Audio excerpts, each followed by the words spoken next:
ये कहानी शुरू होती है हमारी प्यारी प्रोटैगोनिस्ट योनोमोरी कोबेनी से, जो एक अजीब सा सपना देखती है जिसमें वो किसी लड़के से मिलती है। लेकिन इस सब का फिलहाल कोई मतलब नहीं, क्योंकि आज उसका बर्थडे है और वो काफी खुश है। और हाँ, बता दूं, आज ही वो 16 साल की हो गई है। नीचे आती है तो उसकी बड़ी बहन बेनियो उसे केक देकर सरप्राइज करती है। कोबेनी बेहद खुश हो जाती है, लेकिन बेनियो इतनी ओवर द टॉप बहन है कि खुशी के मारे नाक से ब्लड निकल आता है, क्योंकि उसे है क्लासिक सिस्टर वाला कॉम्प्लेक्स। तभी उनकी माँ आती है और बर्थडे विश करने के साथ साथ ये बड़ा बम गिराती है कि अब वो 16 की हो गई है, तो उसके दादाजी ने जो एंगेजमेंट फिक्स किया था वो अब शुरू होगा। शॉक्ड कोबेनी को तो ये तक पता नहीं था कि उसका फियांसे कौन है, लेकिन असल में उसका मंगेतर हाकुया तो घर में पहले से मौजूद था। बस इतना लो प्रेजेंस वाला बंदा था कि किसी को पता ही नहीं चला। माँ को एहसास है कि ये सब एकदम से मानना मुश्किल होगा, तो वो कहती है कि सोच लो, लेकिन हाकुया तो बिना कुछ बोले मान भी जाता है। इस पर कोबेनी और ज्यादा गुस्सा हो जाती है, क्योंकि वो इस लड़के को जानती तक नहीं और ये तो ऐसे एक्सेप्ट कर रहा है जैसे बस खाना ऑन ऑर्डर किया हो। तभी हाकुया की छोटी बहन मशीरो एंट्री मारती है, जो पूरी तरह ओवर प्रोटेक्टिव है और हर वक्त कोबेनी की खामियां गिनाती रहती है ताकि वो एक परफेक्ट वाइफ बन सके। बेनियो उसे टोकती है कि अपने भाई को क्यों नहीं टोकती, वो तो पूरा ईमो जैसा है। लेकिन मशीरो तो पहले ही भाई की पर्सनालिटी को गले लगा चुकी है। वहीं कोबेनी इन सब बातों को इग्नोर करके ज्यादा टेंशन इस बात पर ले रही है कि अब उसे घर में 2 लोगों के लिए एक्स्ट्रा खाना बनाना पड़ेगा। फटाफट मार्केट भागती है, जहां हाकुया उसके साथ जाता है ताकि उसकी केयर कर सके। और अच्छा हुआ वो गया, वरना घर से निकलते ही कोबेनी लगभग गिर ही जाती। लेकिन मजेदार बात यह है कि खुद हाकुया भी उतना सेल्फ सफिशिएंट नहीं है, जिससे कोबेनी को वो और भी अजीब लगता है। उधर मशीरो घर की सफाई में खामियां निकालने की कोशिश करती है, लेकिन बेनियो साफ बोल देती है कि सब परफेक्टली क्लीन है, बेकार मेहनत मत कर, और उसे चेतावनी देती है कि अगर उसने उसकी बहन कोबेनी को परेशान किया तो वही सख्ती उस पर भी लागू होगी। ये सुनकर मशीरो लिटरली डर जाती है। आखिर में कोबेनी किचन में जाती है और सोचने लगती है कि आखिर वो अरेंज्ड मैरिज वाली सिचुएशन में कैसे फंस गई। लेकिन मशीरो के गांव में तो ये सब आम बात है, और हाकुया तो बचपन से ही ये मानकर बड़ा हुआ था कि उसकी एक फियांसे पहले से तय है। फिर मशीरो खुश हो जाती है जब देखती है कि कोबेनी करी बना रही है, क्योंकि वही उसका फेवरेट डिश है। लेकिन मजा वहीं खत्म हो जाता है जब करी निकलती है अल्ट्रा स्पाइसी। बेचारी मशीरो पसीने पसीने हो जाती है। वैसे मशीरो सिर्फ एक छोटी बच्ची जैसी नहीं है, उसके भी अपने टेस्ट हैं, और क्योंकि वो गांव से आई है उसे तो टीवी जैसी सिंपल चीजें भी हैरान कर देती हैं। लेकिन कोबेनी का दिल इतना सॉफ्ट है कि वो किसी को अपने खाने से परेशान नहीं देख सकती, इसलिए मशीरो से सजेशंस मांगती है कि टेस्ट कैसे एडजस्ट करे। अगले दिन होता है हाकुया का पहला दिन स्कूल में। मशीरो उससे भी आगे निकलकर पहले ही पेपर वर्क कर देती है, लेकिन कोबेनी को डर है कि कहीं सबको उनके एंगेजमेंट के बारे में पता न चल जाए। और जैसा डर था वैसा ही होता है। उसकी दोस्त उनकी बातें सुन लेती है और हाकुया साफ साफ अपना इंट्रोडक्शन देता है कि वो कोबेनी का फैंजो है, यानी एंगेजमेंट छुपाने का पहला दिन ही एपिक फेल। इस पर कोबेनी रूल सेट कर देती है कि क्लास में कोई एंगेजमेंट की बात नहीं होगी, लेकिन जैसा कि अंदाजा था, हाकुया को उसी क्लास में डाल दिया जाता है जहां कोबेनी है। और ट्विस्ट ये कि मशीरो भी उसी क्लास में ट्रांसफर हो जाती है। सब शॉक्ड रह जाते हैं। मशीरो बड़ी शान से बोलती है कि उसकी फैमिली की इन्फ्लुएंस को अंडर एस्टिमेट मत करो। कोबेनी को तो और भी अजीब लगता है कि एक छोटी सी दिखने वाली बच्ची को स्कूल में एडमिट कर लिया, लेकिन असल में वो तो प्रैक्टिकली एक ऑन्टी एज की है। और ये बात सबसे ज्यादा खुश करती है बेनियो को, क्योंकि अब उसकी सबसे प्यारी लिल गर्ल हमेशा उसके पास है। पूरे स्कूल में हलचल मच जाती है, क्योंकि स्टूडेंट काउंसिल की प्रेसिडेंट बेनियो, जो स्मार्ट और एथलेटिक दोनों है, अचानक एक नई ट्रांसफर स्टूडेंट में इतनी इंटरेस्ट क्यों है। फैंस को तो शॉक लग जाता है और मशीरो भाग खड़ी होती है। सब लोग क्वेश्चंस पूछने लगते हैं कि आखिर ये कौन है और कोबेनी से क्या रिलेशन है। बेनियो स्कूल में इतनी पॉपुलर है कि उससे जुड़े हर इंसान पर ऑटोमेटिकली स्पॉटलाइट आ जाती है। लेकिन ये स्पॉटलाइट कोबेनी के लिए भारी पड़ती है, क्योंकि लोग उसे बार बार उसकी परफेक्ट सिस्टर से कंपेयर करने लगते हैं। हाकुया को ये बात नोटिस होती है और वो उसे क्वाइटली कंसोल करता है। इसी बीच कोबेनी देखती है कि मशीरो उससे चिपकी हुई है, तो वो उसे अपने अंदाज में समझाती है कि बेनियो की गेम्स का इतना रेजिस्ट मत करो, क्योंकि जितना तुम रेजिस्ट करोगे उतना ही मजा उसे आएगा। और ये बात वो खुद के एक्सपीरियंस से बोल रही है, क्योंकि वो भी पहले यही जेल चुकी है। घर पहुंचकर मशीरो को यकीन ही नहीं होता कि बेनियो स्कूल में इतनी पॉपुलर है। तभी बेनियो आती है और मशीरो को अपनी चाइल्डिश ट्रिक से जीतने की कोशिश करती है। वो चाय और मिठाई ऑफर करती है ताकि वो उसे स्टूडेंट काउंसिल रूम में मिलने आए, लेकिन असलियत ये होती है कि बेनियो उसे अकेले में टाइम देना चाहती है। ये समझते ही मशीरो डर के मारे सीधा अपने कमरे में भाग जाती है। फिर डिनर पर मशीरो बात छेड़ती है उस वक्त की जब कोबेनी उनके गांव आई थी, लेकिन कोबेनी को अपने बचपन की कोई याद नहीं। मशीरो सब डिटेल्स बताने ही वाली होती है कि तभी हाकुया बीच में रोक देता है, कहता है कि कुछ बातें पास्ट में ही रहनी चाहिए। अब सीन थोड़ा इमोशनल और थोड़ा फनी हो जाता है। मशीरो समझ ही नहीं पाती कि हाकुया आखिर उस बचपन वाले सीक्रेट को छुपाना क्यों चाहता है, जबकि वही तो मौका था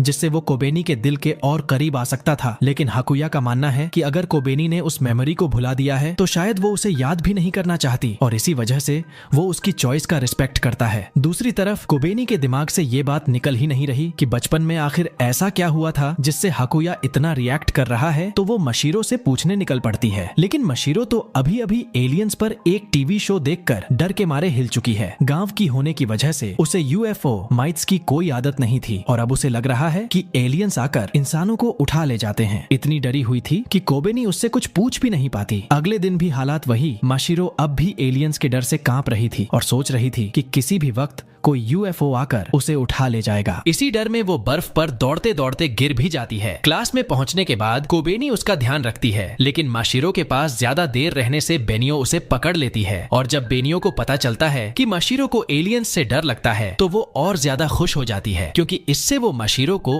और भी ज्यादा क्यूट मानने लगती है। अब मशीरो को और गुस्सा आता है कि बेनियो की इतनी पॉपुलैरिटी आखिर है कैसे, और एलियन का कॉन्सेप्ट दिमाग में भरा होने की वजह से मशीरो ये नतीजा निकालती है कि बेनियो कोई एलियन ही है जिसने अपनी चार्म से पूरे स्कूल को कंट्रोल कर लिया है। कोबेनी और उसकी फ्रेंड मायूरा तो ये सुनकर हंसने लगती हैं, क्योंकि असल में बेनियो ने अपनी पॉपुलैरिटी मेहनत से बनाई थी, उसकी एकेडमिक अचीवमेंट्स और स्पोर्ट्स अचीवमेंट्स की वजह से। लेकिन मशीरो की सस्पिशियस माइंड को ये और भी डाउटफुल लगने लगता है कि एक इंसान इतनी सारी चीजें अकेले कैसे कर सकता है। बेनियो तो इस बात से और खुश हो जाती है कि मशीरो उसके बारे में इतना सोच रही है और बड़े प्यार से कहती है, एलियन वालियन की टेंशन मत ले, मैं तो हमेशा से एक बड़ी बहन ही रहना चाहती हूँ और चाहो तो तुम्हारी भी बन सकती हूँ, ताकि तुम भी मुझे वैसे ही ओनी सामा बुलाओ जैसे कोबेनी बुलाती है। लेकिन मशीरो तुरंत साफ मना कर देती है। ऑफ कोर्स बेनियो की ऑब्सेशन कम नहीं होती और वो मशीरो के पीछे पड़ी रहती है। आखिर में स्टूडेंट काउंसिल की वाइस प्रेसिडेंट काशिमा को बेनियो को जबरदस्ती खींचकर ले जाना पड़ता है ताकि मशीरो को थोड़ी राहत मिले। अब माहौल थोड़ा नॉर्मल होता है और मायूरा को क्यूरियोसिटी होती है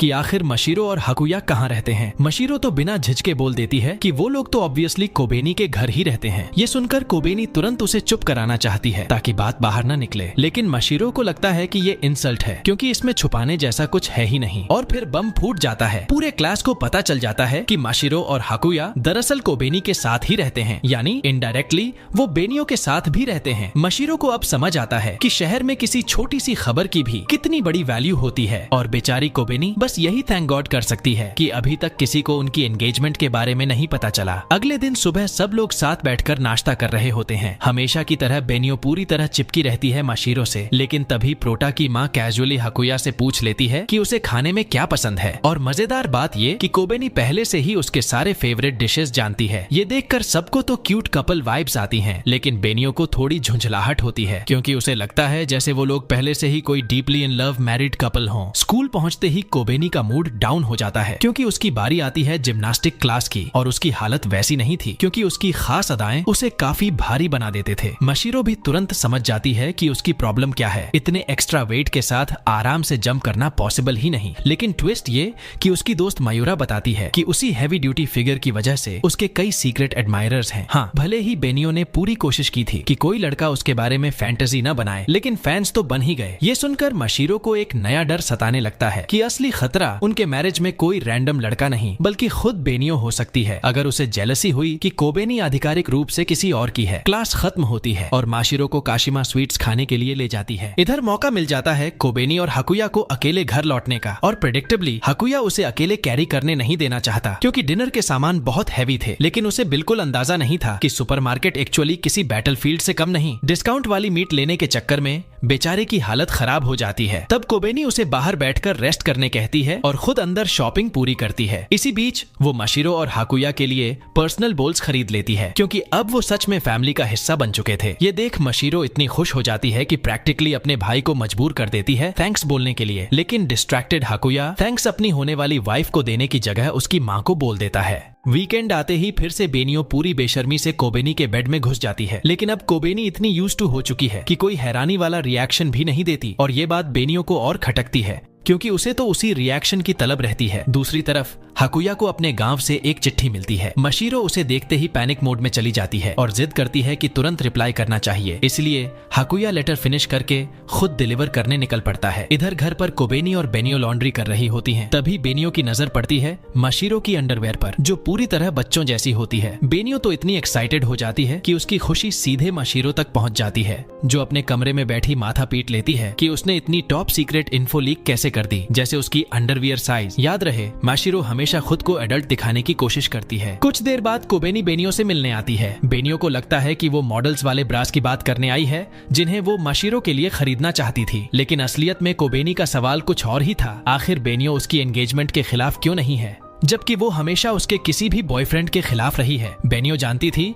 कि ये सवाल एक दिन जरूर आएगा, इसलिए वो कोबेनी को सच बताती है कि जब वो लोग गांव गए थे तब हाकुया ने उसकी जान बचाई थी। इसी वजह से बेनियो चाहकर भी दोनों को अलग करने की हिम्मत नहीं कर पाती, क्योंकि हाकुया का उसके साथ होना सच में अर्न्ड है और ऊपर से ये उसके दिवंगत दादाजी की आखिरी इच्छा भी थी। ये सुनकर कोबेनी के दिल पर पहाड़ टूट जाता है। उसे खुद पर शर्म आती है कि वो इतनी बड़ी बात कैसे भूल गई। अगले दिन गिल्ट इतना बढ़ जाता है कि वो बीमार पड़ जाती है और पूरे दिन बेड रेस्ट पर रहती है। मशीरो जब पूछती है कि आखिर बेनियो ने क्यों सब बता दिया, तो बेनियो स्वीकार करती है कि उसे खुद गिल्ट है उस हादसे का। असल में उसके दादाजी के साथ जाने की जिम्मेदारी उसी की थी, लेकिन वो अपनी फ्रेंड्स के साथ घूमने निकल गई और कोबेनी को भेज दिया। फिर वही हादसा हुआ। कोबेनी तो उसे रिएश्योर करने की कोशिश करती है, लेकिन खुद खड़ी भी नहीं रह पाती और उसे वापस लिटा दिया जाता है। लेकिन असली नाइटमेयर अब शुरू होता है, क्योंकि किचन की जिम्मेदारी आती है बेनियो पर, और वो तो लिटरली इतिहास की सबसे खराब कुक्स में से एक निकली। अगले दिन भी कोबेनी की तबीयत खराब रहती है, तो वो डिसाइड करती है कि स्कूल मिस करेगी। हाकुया तुरंत कहता है कि वो घर पर रहकर उसकी देखभाल करेगा, लेकिन बेनियो साफ इनकार कर देती है। 2 टीनेजर्स को अकेले घर में छोड़ दूं? No chance.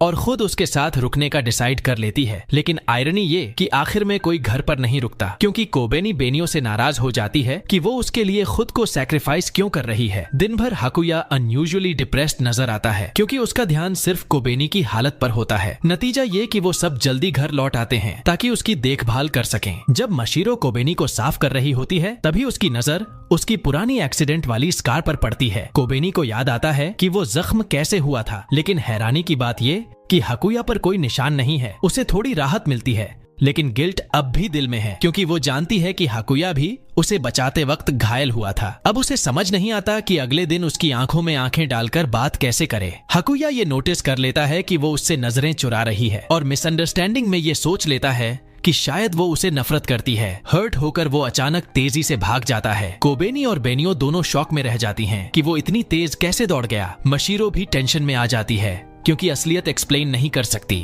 तो बस ऑकवर्डली कह देती है कि हमारे पहाड़ पर बहुत एक्सरसाइज होती है। लेकिन कोबेनी अब किसी भी कीमत पर मिसअंडरस्टैंडिंग क्लियर करना चाहती है। वो भागकर हाकुया तक जाती है और साफ कहती है कि इसमें उसकी कोई गलती नहीं, उसने तो बस उसे बचाया था और उसी की वजह से वो आज जिंदा है। ये सुनकर सब कुछ क्लियर हो जाता है और टेंशन मिट जाती है। दोनों साथ में वापस स्कूल जाते हैं, जहाँ मशीरो गर्व से बताती है कि उसने पूरे क्लास को इन्फ्लुएंस करके पहली पीरियड को फ्री स्टडी में बदल दिया है, ताकि वो लोग पीछे न रह जाएं। सब कुछ ठीक हो जाता है, लेकिन दूर से ही बेनियो ये समझ जाती है कि उसकी प्यारी बहन और हाकुया के बीच एक नया बॉन्डिंग मोमेंट बन गया है, और ये सोचते ही वो डिस्गस्टेड और जेलस हो जाती है, क्योंकि उसकी प्यारी लिटिल सिस्टर अब उससे एक कदम और दूर हो गई। स्कूल पहुंचते ही कोबेनी सब कुछ मायूरा को बता देती है, और मायूरा को तो ये एकदम गोल्डन अपॉर्चुनिटी लगती है कि दोनों और करीब आ जाएं। लेकिन असल प्रॉब्लम ये थी कि हमारी प्रोटा को समझ ही नहीं आ रहा था कि हाकुया से बात कैसे शुरू करे। तभी मायूरा खुद इनिशिएटिव लेती है और सीधे हाकुया से पूछ डालती है कि उसे क्या पसंद है, और हाकुया बिना किसी हेजिटेशन के कह देता है, मुझे तो कोबेनी पसंद है। पूरा माहौल फ्रीज हो जाता है, सबकी आंखें फटी की फटी रह जाती हैं, और हमारी प्रोटा तो इतनी शर्म से लाल हो जाती है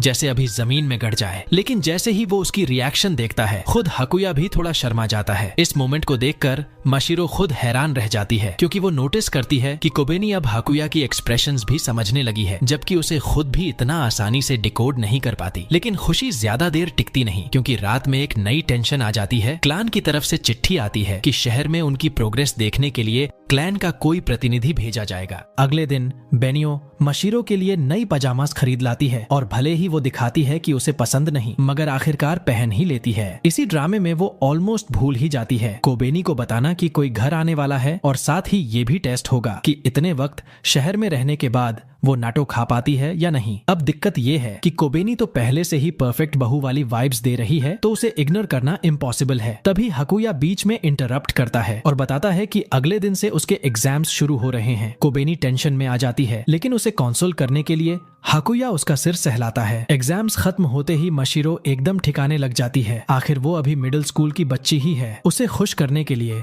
कोबेनी उसे एक कैफे ले जाती है और मशीरो तो वहाँ स्वीट्स देखकर ऐसे एक्साइटेड हो जाती है जैसे बच्चा पहली बार टॉफी शॉप देख रहा हो। लेकिन हाकुया का रिएक्शन अलग ही होता है। वो कहता है कि कोबेनी की बनाई हुई खाने से अच्छा कुछ नहीं। दोनों का ये क्यूट एक्सचेंज देखकर बेनियो का लिटरली बीपी बढ़ जाता है, क्योंकि वो बर्दाश्त नहीं कर पाती कि दोनों उसके सामने और करीब आ रहे हैं। उधर क्लैन की तरफ से भेजी गई निगरानी करने वाली औरत रास्ता ही भटक जाती है और इतने सारे शॉप्स देखकर वो डिस्ट्रैक्ट हो जाती है। 1 किलो सामान खरीद लेती है। तभी उसकी मुलाकात बाजार से लौट रही कोबेनी से होती है, जो बिना जाने उसकी मदद कर देती है। लेकिन सिर्फ एक नजर में कोबेनी को समझ आ जाता है कि ये कोई आम शख्स नहीं, क्योंकि उसने बहुत ही सुंदर किमोनो पहन रखा था। घर पहुंचकर सच्चाई सामने आती है कि वो कोई और नहीं बल्कि हाकुया की माँ शिरायुकी है। कोबेनी शॉक में है, क्योंकि शिरायुकी दिखने में इतनी यंग लग रही थी कि यकीन ही नहीं होता कि उनके 2 बच्चे भी हैं। बेनियो तो खुद को कंट्रोल करती है, क्योंकि सामने आंटी थी, लेकिन मन ही मन सोच रही थी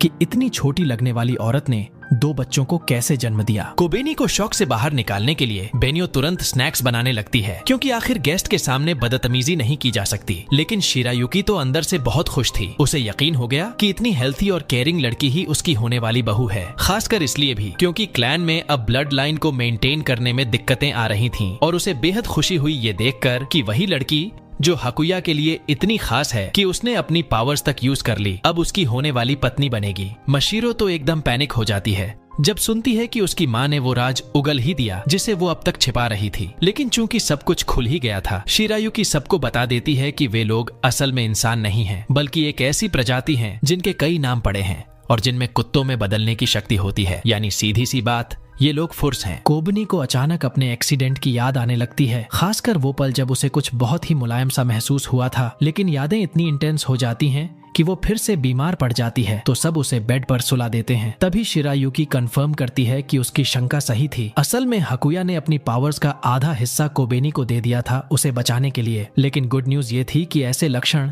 सिर्फ आराम करने से ही खत्म हो जाते हैं। अब सारा सच सामने आ चुका था और शिरायुकी को वापस पहाड़ लौटना था, तो वो बेनियो से कहती है कि ये सब सीक्रेट ही रहना चाहिए। वैसे भी अगर कोई सुन भी ले तो शायद ही यकीन करे। कोबेनी भी आधा अधूरा यकीन करती है, तो शिरायुकी जाते जाते उसे अपने पावर्स दिखाकर फाइनल प्रूफ दे देती है। अगली सुबह बेनियो कोबेनी को काम से बचाने के लिए खुद नाश्ता बनाती है। इसी दौरान कोबेनी मशीरो से पूछ लेती है कि क्या वो अपनी मर्जी से फूरो बन सकती है। मशीरो बताती है कि हाँ, बड़े फूरोस ये कर सकते हैं, लेकिन बेनियो की फैंटेसी वाली फ्लफी ईयर्स और पंजे नहीं निकलते। बेनियो थोड़ी डिसअपॉइंटेड तो होती है, लेकिन सीक्रेटली उसे ये भी क्यूट लगता है। कोबेनी भी चाहती थी कि वो हाकुया का ट्रांसफॉर्मेशन देखे, लेकिन हाकुया साफ मना कर देता है क्योंकि वो पब्लिक में थे। फिर सब स्कूल जाते हैं और एग्जाम रिजल्ट्स मिलते हैं। सबको शॉक हो जाता है क्योंकि हाकुया तो क्लास का MVP निकलता है, इतना इंटेलिजेंट कि सब दंग रह जाते हैं। वहीं मशीरो का हाल उल्टा था, वो फेल होते होते बची। मशीरो खुद मान लेती है कि उसने कभी प्रॉपरली स्कूल में पढ़ाई की ही नहीं। उनका असली मकसद तो बस समाज में घुलना मिलना था। कोबेनी को ये सुनकर हैरानी होती है कि इतने कम वक्त में भी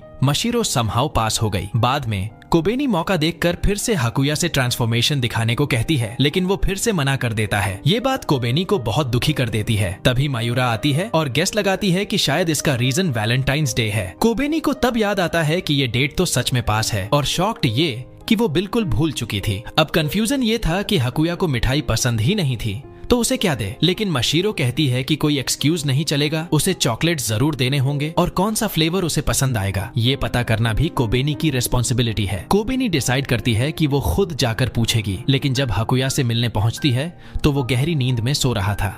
और तभी कोबेनी नोटिस करती है कि असल में वो एकदम पपी जैसा है, हमेशा उसके पास रहता है और कभी भी कहीं भी सो जाता है। ये देखकर कोबेनी का मन करता है कि उसे हल्के से छूकर प्यार करे, लेकिन जैसे ही वो हाथ बढ़ाती है अचानक शर्मा जाती है और तभी हाकुया उठ जाता है। दूसरी तरफ मशीरो पूरी कोशिश करती है कि बेनियो को थोड़ा डिस्टेंस पर रखे, लेकिन बेनियो तो और भी ड्रामेबाजी करते हुए कहती है कि उसे अब नई बहन चाहिए क्योंकि असली बहन तो हाकुया छीन कर ले गया है। क्लास के बाद सब मिलकर चॉकलेट्स की दुकान पहुंचते हैं, ये सोचने की किस तरह की चॉकलेट्स वैलेंटाइंस के लिए सही रहेंगी, लेकिन असली जैकपॉट तो मशीरो को ही मिलता है। उसे वहाँ डायनासोर के अंडे मिलते हैं जिनके अंदर छोटी सी डायनासोर कलेक्शन होती है और एक्साइटमेंट में वो पूरा स्टॉक खरीद डालती है। लेकिन किस्मत इतनी खराब कि हर बार उसे वही डायनासोर निकलता है जो उसे बिल्कुल पसंद नहीं था, मतलब प्योर डिसअपॉइंटमेंट। इधर कोबेनी के दिमाग में एक और टेंशन चल रही है। उसे लगने लगता है कि शायद वो बेकार है क्योंकि उसकी माँ तो इतनी स्ट्रांग और इंडिपेंडेंट है और उसकी बहन बेनियो इतनी स्मार्ट कि जो चाहे हासिल कर सकती है। लेकिन खुद कोबेनी को लगता है कि उसकी जिंदगी बस शादी तक ही सीमित हो सकती है। बेनियो उसे समझाती है कि इसमें शर्म की कोई बात नहीं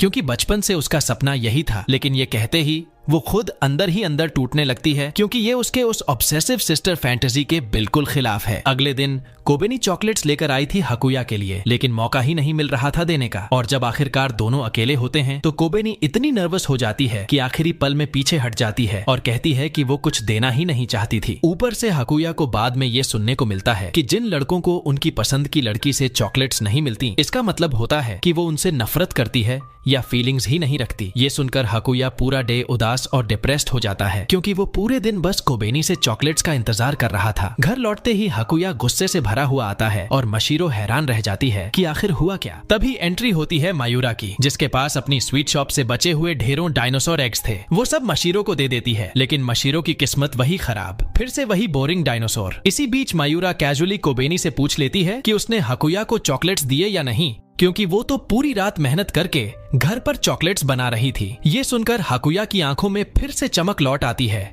क्योंकि उसे समझ आता है कि दरअसल कोबेनी ने उसके लिए खास चॉकलेट्स बनाए थे। मगर हाकुया खुशी में खोया हुआ था और घर में केओस फैल चुका था क्योंकि ये रोमांटिक सीन देखकर बेनियो के जलन और गुस्से ने पूरा घर हिला दिया था। कुछ दिनों बाद स्टूडेंट काउंसिल की सेक्रेटरी कोनोहा नोटिस करती है कि बेनियो बार बार मशीरो की क्लास में आती है। इससे उसे बहुत जेलसी होती है क्योंकि वो खुद बेनियो की बहुत बड़ी फैन थी। यहाँ तक कि उसी एडमिरेशन की वजह से उसने इतनी मेहनत करके इस स्कूल में एडमिशन लिया। लेकिन उसे बड़ा शौक तब लगता है जब वो देखती है कि बेनियो की एक प्यारी सी बहन भी है जिससे वो जेन्युइनली बहुत प्यार करती है। कोनोहा ये तो मान सकती है कि कोबेनी उसकी असली बहन है, लेकिन मशीरो वो तो कहीं से आ धमकी और अब बेनियो की पूरी अटेंशन उसी ने छीन ली, जो कोनोहा को बिल्कुल बर्दाश्त नहीं था। मशीरो को देखते ही कोनोहा इतनी बुरी नजर डालती है कि बेचारी डर के मारे सोच लेती है कि शायद कोई भूत प्रेत है। तभी कोनोहा की दोस्त निको ऑफर करती है कि अगर मशीरो उसे इतना सस्पिशियस लग रही है तो क्यों ना वो खुद उसकी जासूसी करे। पहले तो कोनोहा को लगता है कि ये सब ओवर हो जाएगा, लेकिन जैसे ही उसे सुनाई देता है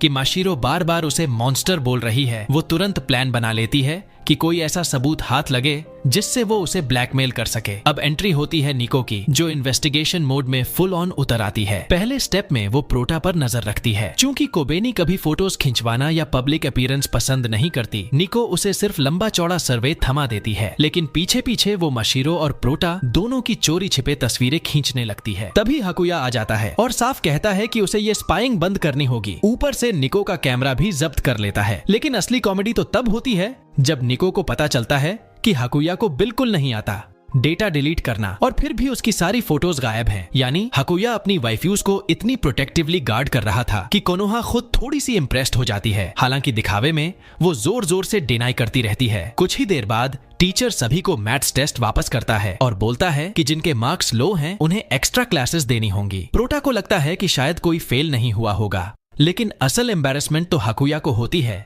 क्योंकि मेमोरी बेस्ड सब्जेक्ट्स के अलावा उसकी हालत खस्ता थी। मशीरो तुरंत ऑफर करती है कि वो उसे प्राइवेट ट्यूशंस देगी और मायूरा को भी मैथ्स में दिक्कत थी, तो सब मिलकर एक स्टडी ग्रुप बना लेते हैं। लेकिन पढ़ाई के बीच में जब मशीरो वॉशरूम जाती है, उसे अचानक ऐसा फील होता है कि कोई उसे घूर रहा है। असल में निको वहाँ छिपकर स्पाइंग कर रही थी। मशीरो डर के मारे भाग खड़ी होती है और हॉलवे में उसे कोनोहा दिख जाती है, जो सनलाइट के कॉन्ट्रास्ट में खड़ी थी। माशिरो फिर से उसे मॉन्स्टर समझ लेती है और मुंह पर कह देती है। इस बार कोनोहा का गुस्सा फूट पड़ता है और वो कॉरिडोर में जोर जोर से चिल्लाने लगती है। उसी वक्त कोबेनी आ जाती है और पूरी सीन विटनेस कर लेती है। अगले दिन कोबेनी माशिरो से पूछती है कि उसने कैसे एग्जाम पास किया। माशिरो सीधी सादी बताती है कि उसने हिप्नोसिस का यूज किया था, बेसिकली चीटिंग करके पास की। लेकिन हकुया मना कर देता है क्योंकि अनलाइक मशीरो वो इस ग्रेड का असली स्टूडेंट है और उसे फेयर तरीके से पास होना है। दूसरी तरफ कोनोहा टेंशन में है कि अब तो बेनियो उससे नफरत करेगी क्योंकि उसे लगता है प्रोटा ने सारी शिकायत कर दी। लेकिन असल में ऐसा कुछ नहीं हुआ था। बेनियो तो मशीरो को मार मार के परेशान करने में ही मस्त थी। ये देखकर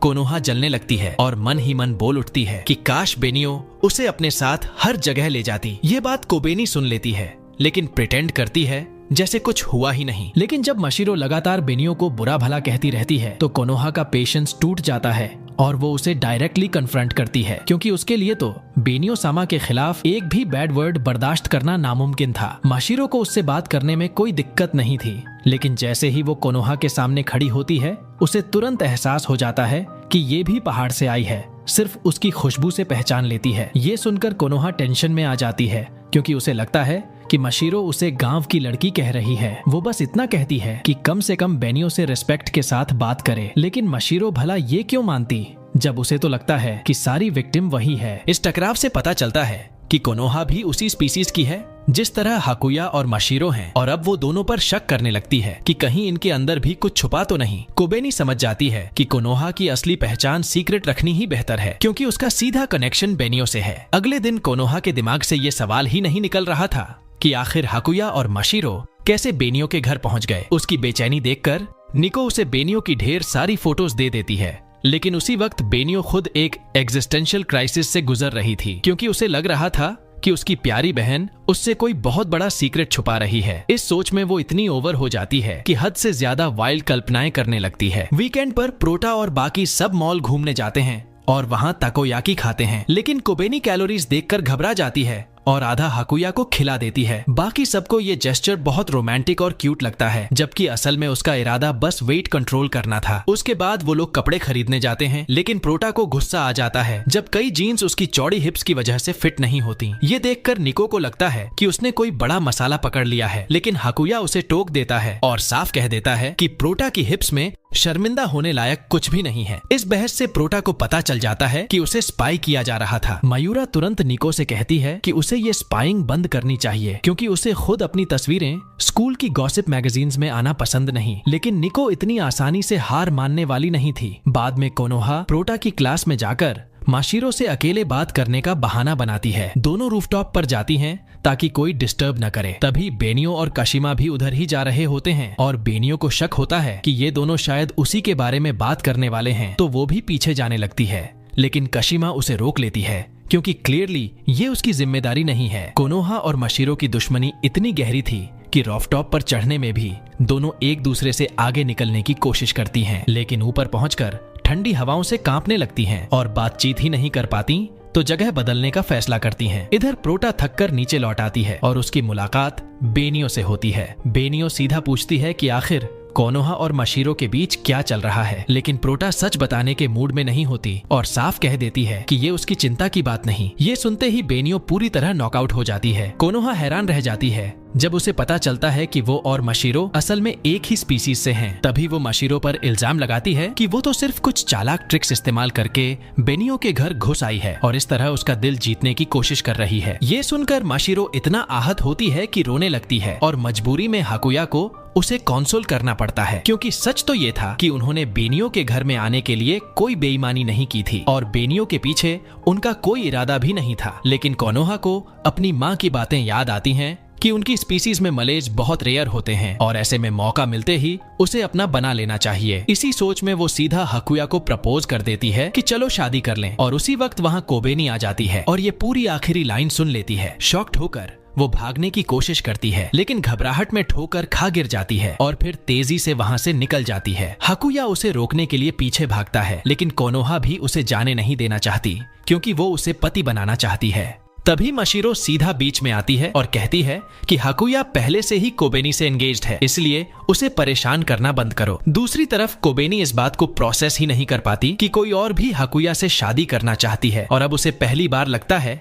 कि उसके सामने असली कंपटीशन खड़ी है। ऊपर से निको ये सब सुन लेती है और एक्स्ट्रा डिटेल्स मांगने लगती है तो हकुया झट से कह देता है कि उसका ना कोबेनी के साथ और ना ही कोनोहा के साथ कोई रिश्ता है, ताकि रूमर्स फैलने से पहले ही सब क्लियर हो जाए। लेकिन जब उसे लगता है कि निको इससे भी सेटिस्फाई नहीं होगी, तो वो उसे सीधा कोनोहा के पास भेज देता है कि अगर डाउट है तो खुद उससे पूछ ले। इस बात से कोबेनी थोड़ी राहत की सांस लेती है, क्योंकि हाकुया ने एंगेजमेंट वाली बात डिनाई करके रूमर बचा लिया। लेकिन फिर भी उसे गिल्टी फील होता है कि वो ये सीक्रेट दुनिया से छुपा रही है। वो सोच भी नहीं सकती थी कि माशिरो इतनी इजीली कोनोहा को सच बता देगी, क्योंकि अगर ये बात निको के हाथ लगी तो उसे छुपाना नामुमकिन होगा। वहीं दूसरी ओर जब निको कोनोहा से पूछती है कि हाकुया ने क्यों कहा कि उसका कोबेनी से कोई रिश्ता नहीं, तो कोनोहा की आंखों में फिर से चमक आ जाती है, क्योंकि इसका मतलब था कि एंगेजमेंट वाली बात ऑफिशियली मान्य ही नहीं और अब उसके पास हाकुया को पाने का नया चांस खुल गया है। रात को माशिरो गुस्से में बेनियो से शिकायत करती है कि उसकी वजह से ये पूरा ड्रामा हुआ, क्योंकि उसकी साइको फैन हर जगह यही फैला रही है कि माशिरो उसी की वजह से बेनियो के घर पर है। ये सुनकर बेनियो क्यूरियोसिटी से कोबेनी से पूछती है कि आखिर ये लड़ाई किस बात की थी। कोबेनी असली रीजन बताना तो बिल्कुल नहीं चाहती थी और न ही कोनोहा की आइडेंटिटी रिवील कर सकती थी, तो वो स्मार्टली टॉपिक बदलते हुए बोल देती है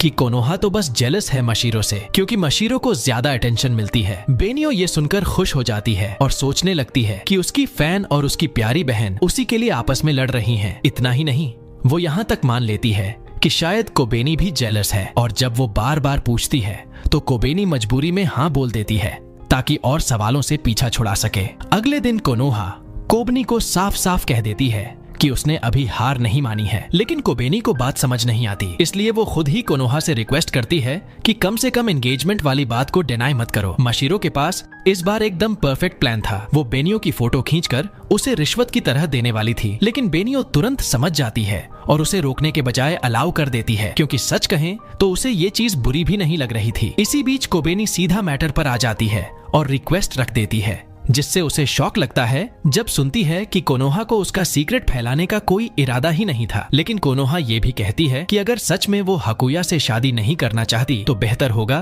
कि उससे दूर हो जाए, ताकि उसे फ्यूचर में कोई प्रॉब्लम ना हो। कोबेनी तो पहले से सोच रही थी कि कहीं वो सेल्फिश तो नहीं बन रही, और अब ये सब सुनकर वो रो पड़ती है। तभी बेनियो उसे देख लेती है तो कोबेनी झट से एक्सक्यूज मारती है कि ये तो बस आंख में थोड़ी मिट्टी चली गई थी, ताकि बेनियो किसी पर गुस्सा न निकाले। इसी मौके का फायदा उठाते हुए बेनियो कोनोहा से रिक्वेस्ट करती है कि वो उसकी छोटी बहनों के साथ अच्छे से एडजस्ट करे, क्योंकि वो अपनी वजह से उनके बीच लड़ाई नहीं चाहती। कोनोहा उस समय तो स्वीट बनकर मान जाती है, लेकिन बाद में दिल से रिग्रेट करती है कि उसने कैसे एग्री कर लिया कि वो अपनी स्कूल की सबसे नापसंद इंसान के साथ अच्छा बिहेव करेगी। घर लौटकर कोबेनी हाकुया के लिए कम मीठा डेजर्ट बनाती है और साफ कर देती है कि वो एंगेजमेंट को इसलिए छुपा रही है क्योंकि उसका उसके साथ डेट करने का इरादा नहीं है। लेकिन हाकुया को कुछ समझ नहीं आता, तो माशिरो ट्रांसलेट कर देती है कि असल में वो उसे पसंद करती है। ये सुनकर सबको लगता है कि कोबेनी ने आखिरकार अपना देरे साइड दिखा दिया है। बेनियो को ये बात बिल्कुल पसंद नहीं आती और वो हाकुया पर गुस्सा निकालती है, लेकिन सब इग्नोर कर देते हैं, क्योंकि अब असली ध्यान कोबेनी के दिए हुए चॉकलेट्स को सही रिप्लाई देने पर होना चाहिए, ताकि फीलिंग्स का आदान प्रदान बराबर रहे। अगले दिन बेनियो के जेलसी वाइब्स इतनी ऑब्वियस हो जाती हैं कि सब समझ जाते हैं कि वो एंगेजमेंट से बहुत ज्यादा चिढ़ रही है, लेकिन हाकुया तो बिल्कुल भी रिएक्ट नहीं करता, और इसी वजह से बेनियो अपनी सारी शर्म छोड़कर साफ साफ कह देती है कि वो कभी भी इस एंगेजमेंट को एक्सेप्ट नहीं करेगी, चाहे उसके चेहरे पर कुछ भी न दिखे। हाकुया अंदर से हर्ट होता है कि बेनियो उसे नहीं मानती, लेकिन माशिरो उसे समझाती है कि इतना दिल पर मत लो। वहीं कोबेनी सोचती है कि उसने तो कुछ ऐसा किया ही नहीं जिससे कोई गलतफहमी उठे, लेकिन माशिरो मानती है कि वो दोनों क्लियरली रोमांटिक लग रहे थे, चाहे कोबेनी डिनाई करे। माशिरो तो सीधा हाकुया से कह देती है कि अब सोच लेना कि कोबेनी को क्या गिफ्ट देना है। स्कूल पहुंचने पर कोबेनी कोनोहा से खुलकर बोल देती है कि उसे अपनी बहन की तरह स्पॉटलाइट में रहना पसंद नहीं है और वो नहीं चाहती कि उसके ऊपर भी ऐसे आर्टिकल्स लिखे जाएं। ये सुनकर कोनोहा थोड़ी हर्ट हो जाती है, क्योंकि उसका तो कुछ लिखने का प्लान था ही नहीं, लेकिन फिर सोचती है कि अगर वो निको की दोस्त है तो उसकी चिंता कुछ हद तक सही भी है। क्लासेस के बाद मायूरा और माशिरो चालाकी से कोबेनी और हाकुया को अकेले छोड़ देते हैं ताकि वो दोनों साथ घर लौटें। ये देख बेनियो इरिटेट हो जाती है, क्योंकि वो बिल्कुल नहीं चाहती थी कि इन दोनों की बॉन्डिंग बढ़े, तो वो एक एक्सक्यूज निकालती है कि माशिरो को अकेले घर भेजना ठीक नहीं होगा। लेकिन तभी माशिरो अचानक सामने आकर कंप्लेंट करती है कि उसकी सारी कोशिशें बार बार क्यों बिगाड़ दी जाती हैं। कोबेनी इस बात से और भी ज्यादा इरिटेट हो जाती है, क्योंकि साफ साफ दिख रहा था कि उसे शैडोज से निगरानी की जा रही है और उसे ये बिल्कुल पसंद नहीं आता। उधर निको को अपने आर्टिकल्स के लिए फ्रेश इन्फो चाहिए थी, तो कोनोहा उसे कुछ बेकार सी बातें बता देती है ताकि थोड़ी देर के लिए उसका दिमाग शांत हो जाए, लेकिन फिर भी कोबेनी का नाम अखबार में आ ही जाता है। मशीरो तुरंत अलर्ट हो जाती है, लेकिन इस बार नाम बस एक छोटे से हिस्से में आता है क्योंकि आर्टिकल का पूरा फोकस बेनियो पर था। पॉपुलैरिटी बढ़ाने के लिए मशीरो फिर से कोबेनी को समझाती है कि उसे हकुया के साथ कुछ मैचिंग चीजें रखनी चाहिए, जैसे कपल एक्सेसरीज या कपड़े। तभी बेनियो अचानक सीन में एंट्री मारती है और बचपन से कोबेनी के साथ रखे गए सारे मैचिंग सामान की डींगे मारने लगती है। लेकिन कोबेनी को इतनी ओवर चीजें पसंद नहीं थीं, इसलिए हकुया डिसाइड करता है कि अब तो सबसे भरोसेमंद जगह से हेल्प लेनी पड़ेगी, इंटरनेट। क्लास के बाद वो अकेले ही गिफ्ट ढूंढने निकल पड़ता है, लेकिन कुछ भी परफेक्ट नहीं लगता। तभी उसकी टक्कर कोबेनी से हो जाती है, जिसे मैचिंग कलर के कुछ हैंडकरचीफ्स मिल जाते हैं। कोबेनी को ये परफेक्ट लगते हैं, जो उनके एंगेजमेंट का सिंबल बन सकते थे, लेकिन वो हकुया से वादा लेती है कि इसे किसी को मत बताना। हकुया तो खुश हो जाता है, लेकिन उसकी खुशी जल्दी ही गायब हो जाती है क्योंकि कोबेनी वही हैंडकरचीफ्स बेनियो और मशीरो को भी दे देती है। मशीरो तुरंत उसे चैलेंज करती है कि अब उसे ऐसा गिफ्ट देना होगा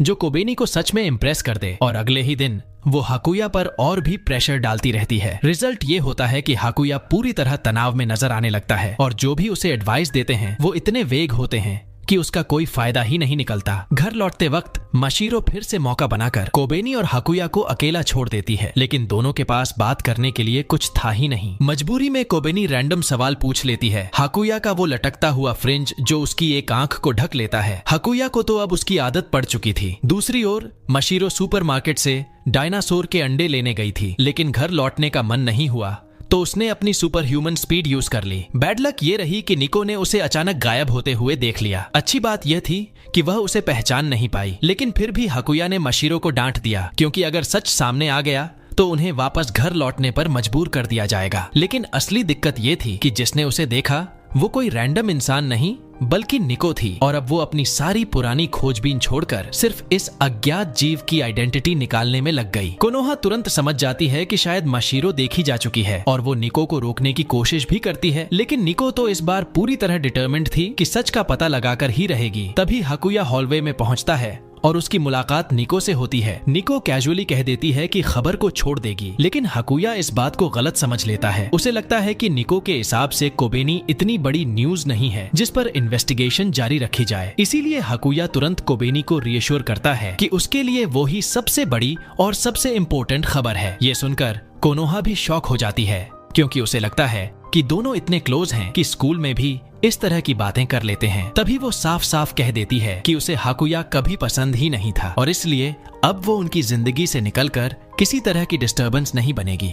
हकुया ठंडे अंदाज में उसका शुक्रिया करता है कि अब वो परेशानी नहीं रहेगी, लेकिन माहौल ज्यादा हैवी न हो जाए, इसलिए मशीरो बीच में कूद जाती है और सबका ध्यान एक नए टॉपिक पर खींचती है। उसने कोबेनी के लिए एक परफेक्ट गिफ्ट आइडिया निकाला है। उसका आइडिया सिंपल लेकिन रोमांटिक था, एक डेट। हकुया और कोबेनी दोनों रेडी हो जाते हैं, लेकिन कोबेनी जिद करती है कि मशीरो भी उनके साथ चले क्योंकि उसे लगता है कि मशीरो को सिटी घूमना अच्छा लगेगा। प्लान ऑलमोस्ट परफेक्ट लगता है, पर तभी बेनियो धमकती है और पूरी तरह अपोज कर देती है क्योंकि उसके लिए डेट जैसी चीज बिल्कुल भी बर्दाश्त नहीं। शुक्र है कशिमा समय पर पहुंचती है और बेनियो को खींच कर ले जाती है। इससे कोबेनी फाइनली आराम से हकुया और मशीरो के साथ एंजॉय कर पाती है, लेकिन वापस लौटने पर उसकी नजर हकुया की आंख पर पड़ती है जहां एक बड़ी सी स्कार थी। तभी उसे याद आता है कि ये वही चोट है जो हकुया को उसे बचाते समय लगी थी। हकुया जल्दी से क्लैरिफाई करता है कि ये उसकी गलती थी, कोबेनी की नहीं। वो बस उतना स्किल्ड नहीं था। मशीरो भी यही समझाती है कि हकुया को इस पर ज्यादा परेशान नहीं होना चाहिए, लेकिन कोबेनी का दिल मानता ही नहीं।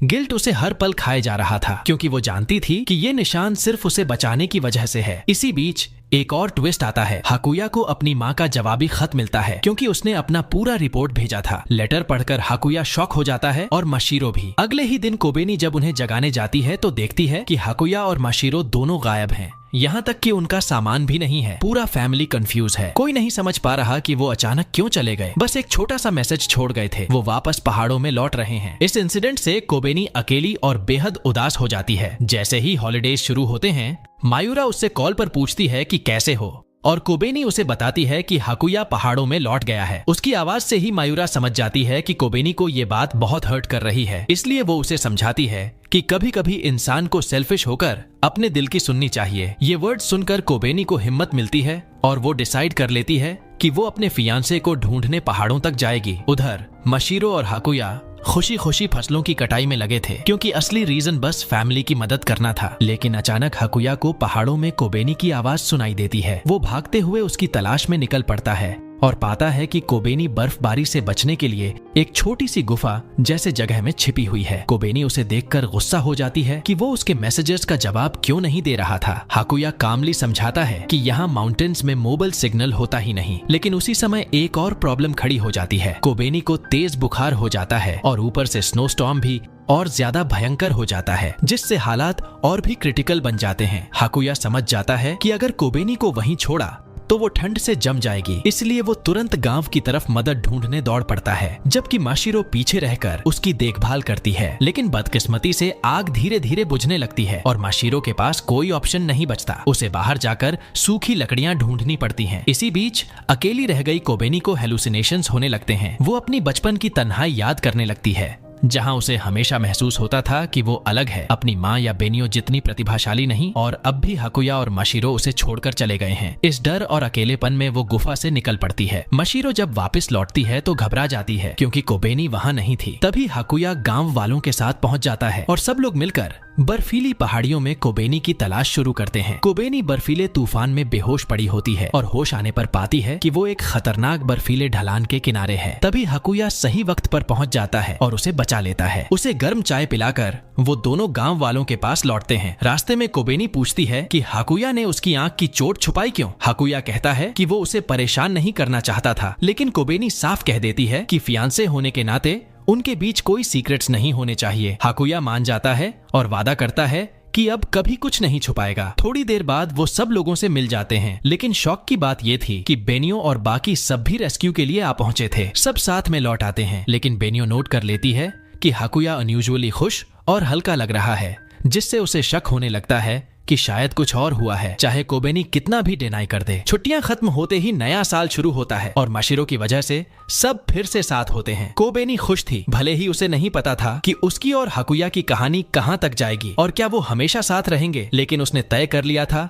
कि अभी के इन पलों को अपने परिवार के साथ पूरी तरह एंजॉय करेगी। अब कहानी आगे बढ़ती है ओवीए की तरफ। कुछ दिन बाद हाकुया को एक प्राइज मिलता है, 5 टिकट्स एक हॉट स्प्रिंग रिजॉर्ट के लिए। माशिरो की नजर तुरंत एक ऐसे रिजॉर्ट पर जाती है जो मिस्टीरियस क्रीचर्स साइटिंग्स के लिए मशहूर था। सब लोग एक्साइटेड होकर वहां निकलते हैं और फैंस के लिए स्पेशली डेकोरेटेड जगह पर खूब फोटोज भी खिंचवाते हैं। बेनियो प्रेडिक्टेबल सिर्फ एक चीज चाहती थी, अपनी बहनों के साथ स्नान करना। माशिरो उसे ट्रिक करती है कि वो ओपन एयर बैथ में जाएगी, लेकिन आखिर में वो प्राइवेट बैथ में घुस जाती है, क्योंकि बेनियो के साथ नहाने का सवाल ही नहीं उठता था। इस बीच बेनियो बेसब्री से इंतजार करती रहती है अपनी बहनों को देखने के लिए। इसी दौरान मायूरा बताती है कि इन मिस्टीरियस क्रीचर्स के देखे जाने की कई गवाहियां मौजूद हैं, जिससे माशिरो और भी एक्साइटेड हो जाती है और जंगल में तलाश करने का प्लान बनाती है। लेकिन पहला शिकार वही बन जाती है, क्योंकि बेनियो इतनी प्रो स्विमर थी कि वो उस चैनल से क्रॉस कर आती है जो दोनों बैथ्स को जोड़ता है। होटल में दिन भर मस्ती करने के बाद सब जंगल में क्रीचर्स की तलाश में निकलते हैं। माशिरो इनिशियली बहुत हिम्मत से जाती है, लेकिन पहला ही अजीब सा साउंड सुनकर डर जाती है और भाग जाती है। बेनियो भी उसके पीछे पीछे दौड़ पड़ती है। जैसे ही माशिरो को एहसास होता है कि कोई डरावने चेहरे वाला उसका पीछा कर रहा है,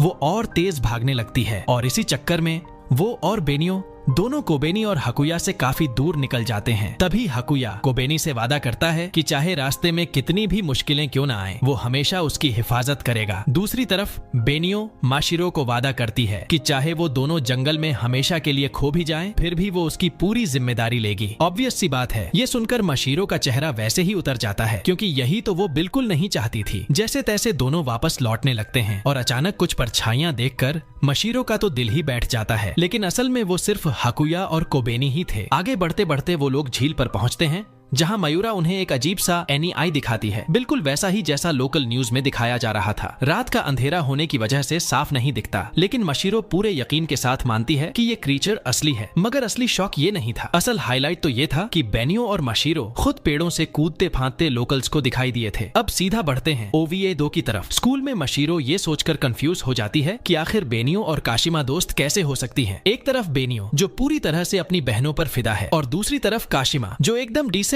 और समझदार इंसान है। कोबेनी समझाने की कोशिश करती है कि दोनों की कुछ क्वालिटीज मिलती जुलती हैं, जैसे इंटेलिजेंस, लेकिन माशिरो के दिमाग में जैसे ही बेनियो का नाम आता है, सबसे पहले तो उसकी सिस्टर ऑब्सेशन ही घूम जाती है और इसी वजह से वो काशिमा से भी डरने लगती है। कोबेनी बीच में कूदती है और क्लैरिफाई करती है कि काशिमा भी उसके लिए हमेशा से एक बड़ी बहन जैसी ही रही है, लेकिन ऑब्वियसली बेनियो जैसी तो बिल्कुल नहीं। बचपन में काशिमा अक्सर उसे कंट्रोल करने में मदद करती थी ताकि बेनियो ज्यादा ओवरबोर्ड ना हो, लेकिन साथ ही काशिमा खुद भी शरारती थी और कोबेनी के साथ मजाक करती रहती थी। यहाँ तक कि उसने कोबेनी को ये तक बिलीव करा दिया था कि बेनियो एलियन है, और क्योंकि कोबेनी खुद काशिमा जैसी बनना चाहती थी तो उसने भी काशिमा की हर बात मान ली, इवन अगर उसका मतलब उसे एलियन मानना ही क्यों ना हो। सीन बदलने के लिए कोबेनी पूछ लेती है कि पहाड़ों में रहते हुए मशीरो हाकुया के साथ क्या खेलती थी। मशीरो याद करती है कि ऑनेस्टली वहाँ कुछ भी मजेदार नहीं था, क्योंकि सारे नौजवान शहर चले गए थे और गांव में बस दादा दादी जैसे लोग ही बचे थे। इसीलिए वो अपना टाइम हाकुया के पीछे पीछे भागकर काटती थी, चाहे वो मछली पकड़ने जा रहा हो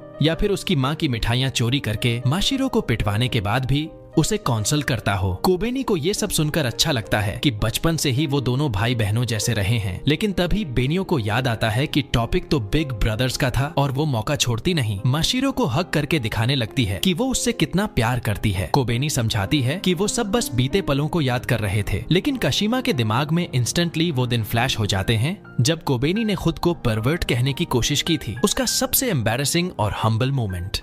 और इसी के साथ ये कहानी यहीं खत्म होती है दोस्तों। अगर आपको ये कहानी मजेदार लगी हो तो चैनल को सब्सक्राइब करके बेल आइकन दबाना बिल्कुल मत भूलना, ताकि आने वाली दमदार वीडियोस आपसे मिस ना हो। हमेशा की तरह अंत में मैं आपको 2 और एनिमेज रेकमेंड करूंगा जो वाइब में इससे काफी मिलते जुलते हैं, तो इन्हें जरूर चेकआउट करना।